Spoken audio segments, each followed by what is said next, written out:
Paris Olympics లో భారత్ కు రెండో మెడల్ దక్కింది. మరో కాంస్యం ఖాతాలో వేసుకున్నారు షూటర్లు.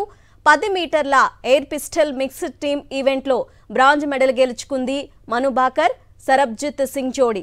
కొరియా జంటపై 16-10 తేడాతో విజయం సాధించింది. ఒకే ఒలింపిక్స్ లో 2 పతకాలతో చరిత్ర సృష్టించింది హర్యానాకు చెందిన షూటర్ మను భాకర్. ఇప్పటికే 10 మీటర్ల ఎయిర్ పిస్టల్ సింగిల్స్ లో కాంస్యం సాధించింది మను. తాజాగా మిక్స్డ్ ఈవెంట్లోనూ సత్తా చాటింది.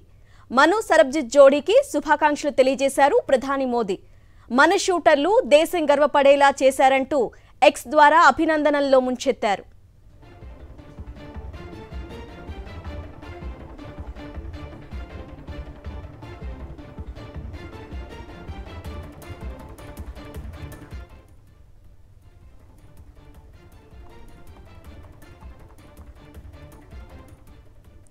పారిస్ ఒలింపిక్స్ లో భారత్ కు రెండో మెడల్ దక్కింది. మరో కాంస్యం ఖాతాలో వేసుకున్నారు షూటర్లు.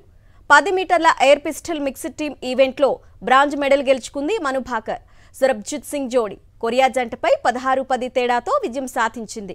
ఒకే ఒలింపిక్స్ లో 2 పతకాలతో చరిత్ర సృష్టించింది హర్యానాకు చెందిన షూటర్ మను భాకర్. ఇప్పటికే 10 మీటర్ల ఎయిర్ పిస్టల్ సింగిల్స్ లో కాంస్యం సాధించింది మను. తాజాగా మిక్స్డ్ ఈవెంట్లోనూ సత్తా చాటింది. మను సరబ్జిత్ జోడీకి శుభాకాంక్షలు తెలియజేశారు ప్రధాని మోదీ. మన షూటర్లు దేశం గర్వపడేలా చేశారంటూ ఎక్స్ ద్వారా అభినందనల్లో ముంచెత్తారు.